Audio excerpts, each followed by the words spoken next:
প্রকাশিত হল তৃণমূলের চতুর্থ দফার প্রার্থী তালিকা। আজ অসম, উত্তরপ্রদেশ এবং ঝাড়খণ্ডে 11টি লোকসভা কেন্দ্রে প্রার্থীদের নাম ঘোষণা করলেন তৃণমূলের সর্বভারতীয় সাধারণ সম্পাদক মুকুল রায়। তিনি জানিয়েছেন, অসমের বরপেটায় তৃণমূল প্রার্থী হচ্ছেন পারভেজ আহমেদ, শিলচরে প্রার্থী ওয়াজিদ রাজা উসমানী, ধুপড়িতে সুলেমান আলী অথবা জেসমিন, মঙ্গলদইয়ে দীপন পাঠক, জোরহাটে রুবেল্লা গগৈ, ডিব্রুগড়ে তৃণমূল প্রার্থী নবজ্যোতি কলিতা, নওগাঁয় দীপক বোরা, কলিয়াবরে শামসুল আলম এবং তেজপুরে জাস্টিন লাকড়ার পরিবর্তে তৃণমূল প্রার্থী হচ্ছেন গোপীচাঁদ শাহাবাদী। অন্যদিকে উত্তরপ্রদেশের মোরাদাবাদে তৃণমূল প্রার্থী হচ্ছেন ইশরাত হাসিম কুদ্দুস এবং ঝাড়খণ্ডের গিরিডিতে আশুতোষ বর্মা তাদের প্রার্থী হচ্ছেন বলে জানিয়েছেন মুকুল রায়। যে কোনো ভোটে জেতার আসল কুশীলব তৃণমূল স্তরের কর্মীরা। তা মাথায় রেখে সম্প্রতি কালীঘাটে লোকসভা নির্বাচনে দলীয় প্রার্থীদের নিয়ে বৈঠকে সংগঠন এবং কর্মীদের ওপরই বাড়তি গুরুত্ব দিয়েছিলেন মমতা বন্দ্যোপাধ্যায়। ভোটের প্রচারে ময়দানে আনুষ্ঠানিকভাবে নামার আগে সেই কর্মীদেরই আগে মাঠে নামিয়ে দিতে চাইছেন তৃণমূল নেত্রী। কর্মীদের চাঙ্গা করতে এবার তাই নিজেই জেলায় জেলায় যাচ্ছেন কর্মী সভা করতে। মঙ্গলবার থেকে শুরু হচ্ছে তার এই জেলা সফর। দক্ষিণ 24 পরগনার পৈলানে প্রথম কর্মী সভা করবেন তিনি। ওই দিন তারই নির্দেশে চাঁদের পাহাড়ের দেব নামছেন রাজনীতির রণক্ষেত্রে। মঙ্গলবার বিকেল 3টায় যখন মমতা পৈলানে কর্মী সভায় বক্তব্য পেশ করবেন, তখন পশ্চিম মেদিনীপুরের অরবিন্দ স্টেডিয়ামে কর্মী সভায় থাকবেন ঘাটালের তৃণমূল প্রার্থী দেব। দেবকে দেখতে দিন গুনছে ঘাটাল। মঙ্গলবার পৈলানের পর বুধবার দুপুর 3টায় মমতা কর্মী সভা করবেন উত্তর দিনাজপুরের ইটাহারে। ওই দিনই সন্ধ্যে 6টায় মালদায় তার কর্মী সভা।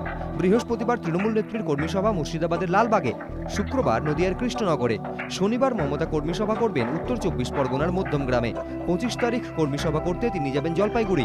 26 তারিখ কার্শিয়াংয়ে কর্মী সভার পর দার্জিলিংয়েও যাওয়ার সম্ভাবনা রয়েছে মমতার।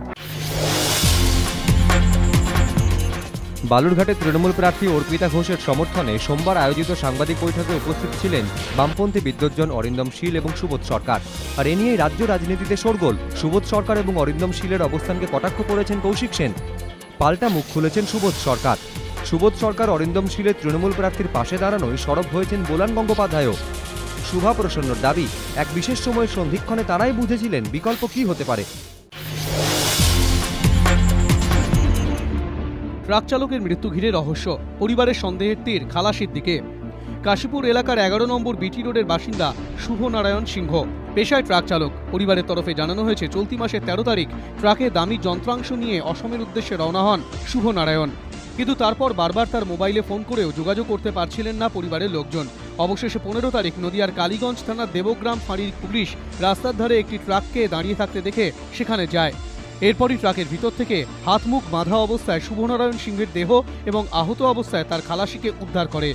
পুলিশের প্রাথমিক অনুমান, শ্বাসরোধের ফলেই শুভ নারায়ণের মৃত্যু হয়েছে।